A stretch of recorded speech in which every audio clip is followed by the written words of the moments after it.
नमस्ते दोस्तों। आज हम आचार्य हजारी प्रसाद द्विवेदी का नाखून क्यों बढ़ते हैं ये देखने वाले हैं। ठीक है, नाखून क्यों बढ़ते हैं ये निबंध है और आचार्य हजारी प्रसाद द्विवेदी का ये निबंध नेट के पाठ्यक्रम में रखा गया है। ठीक है, तो चलिए आचार्य हजारी प्रसाद द्विवेदी का जो परिचय है, ज्योतिष शास्त्र है, हिंदी, संस्कृत, बांग्ला, बहुत सारी भाषाओं का उनको ज्ञान रह चुका है। साहित्यकार के साथ वो आलोचक है, उच्च कोटि के निबंधकार भी है। ठीक है, अब आचार्य हजारी प्रसाद द्विवेदी ने कहते हैं कि कई बार छोटे छोटे बच्चे ऐसे प्रश्न पूछ बैठते हैं कि कम ज्ञान रखने वाले पिता के लिए बच्चे द्वारा दिए गए प्रश्न का उत्तर देना कठिन हो जाता है। एक दिन द्विवेदी जी ऐसे ही स्थिति में फंस गए जब उनकी छोटी लड़की ने उनसे प्रश्न किया कि नाखून क्यों बढ़ते हैं।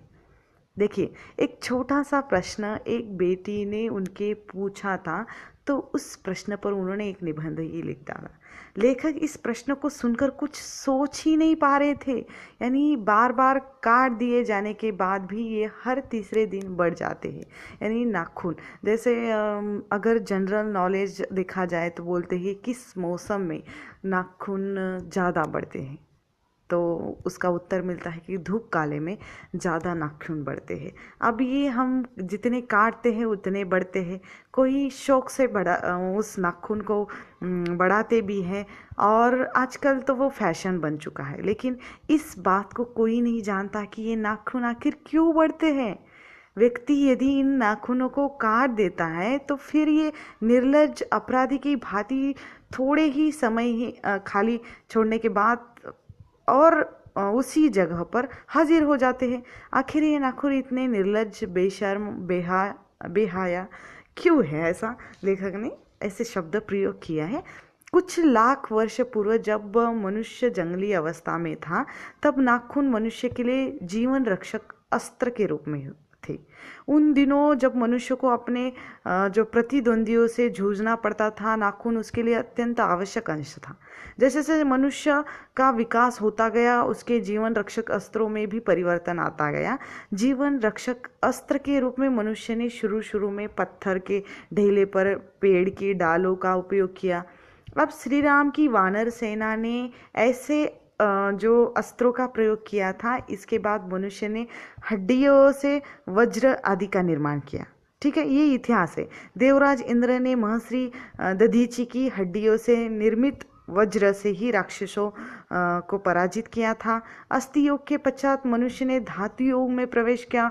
उसके लोह आदि धातुओं से अस्त्र बनाकर नाग, सपूर्ण, रक्ष, गंधर्व, असुर, राक्षस आदि को परास्त किया। आज नखधर मनुष्य ने बंदूक, तोप, बम वर्षक, वायुयान तथा एटम बम जैसे भयंकर एवं घातक अस्त्र बना लिए, पर उसके नाखून आज भी बढ़ते रहते हैं। संभवतः प्रकृति बढ़ते नाखून के माध्यम से मनुष्य को याद दिलाती रहती है कि वह आज भी हिंसक पशु की भांति जो नखदंता अवलंबी जीव है। यानी मनुष्य को एक पशु के रूप में उन्होंने देखा है और उन्होंने कहा है कि निबंधकार सोचता है कि शायद अब मनुष्य नाखून को नहीं चाहता है, इसलिए वह अपने बच्चों को नाखून न काटने पर डांटता है। मनुष्य संभवतः नहीं चाहता कि आदिम युगीन बर्बरता की कोई चिन्ह उसमें रहे, परंतु हिरोशिमा जैसे हत्याकांडों को देखकर लगता है कि मनुष्य ने अभी अपनी पाश्विक हिंसक वृत्ति का त्याग नहीं किया है। पशुता और जो हिंसक वृत्ति मनुष्य का स्वभाव है, इसीलिए मनुष्य के नाखून बार बार काटे जाने पर भी बढ़ना बंद नहीं करते।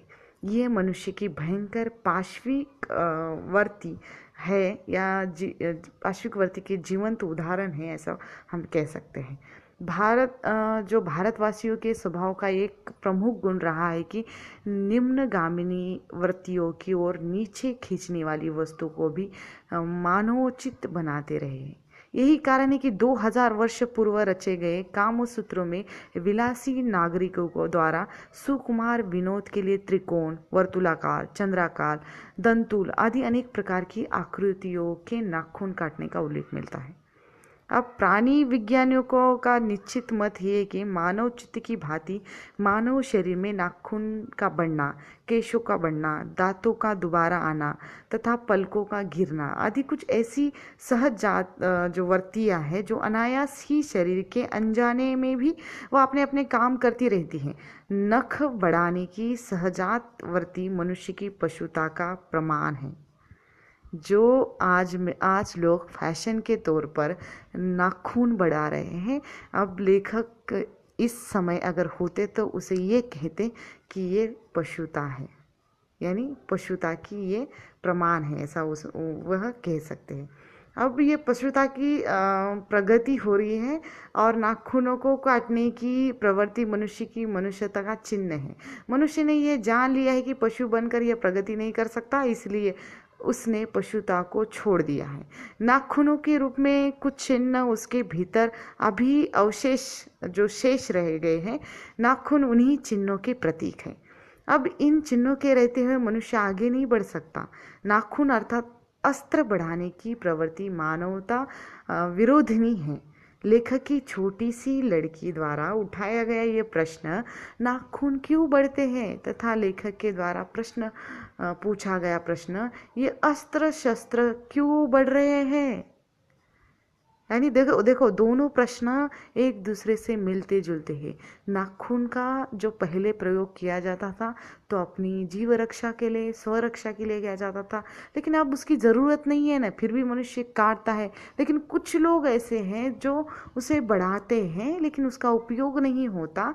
और आज ये आधुनिकता के चलते अस्त्र शस्त्र क्यों बढ़ रहे हैं? वास्तव में एक ही प्रश्न के दो रूप है, दोनों एक ही उत्तर है कि नाखून व अस्त्र शस्त्रों का बढ़ना पशुता की निशानी है।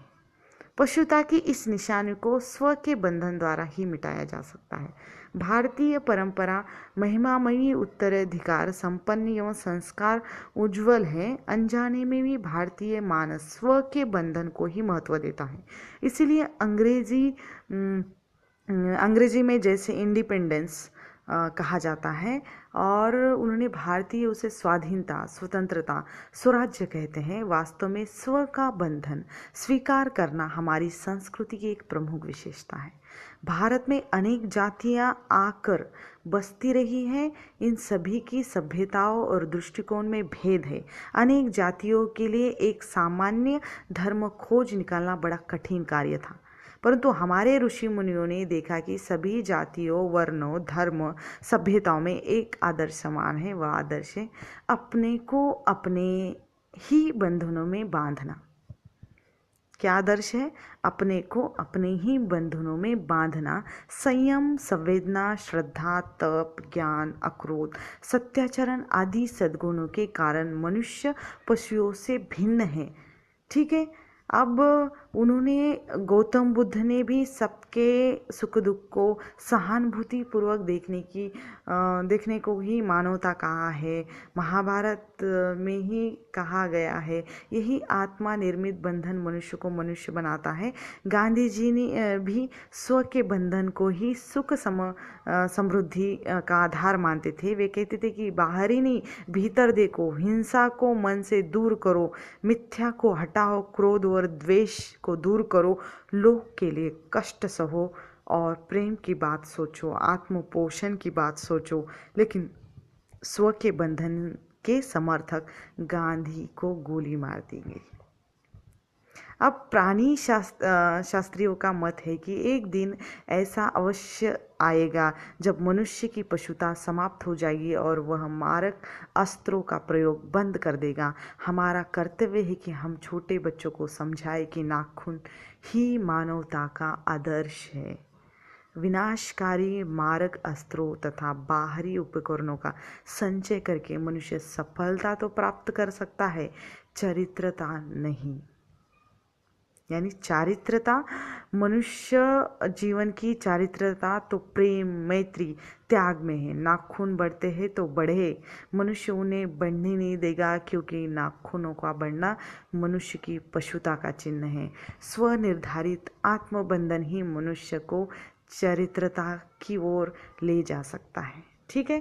अब इस निबंध से जो निष्कर्ष निकलते हैं उसमें है मानवतावादी स्वर। लेखक ने मानवतावादी स्वर की ओर संकेत किया है।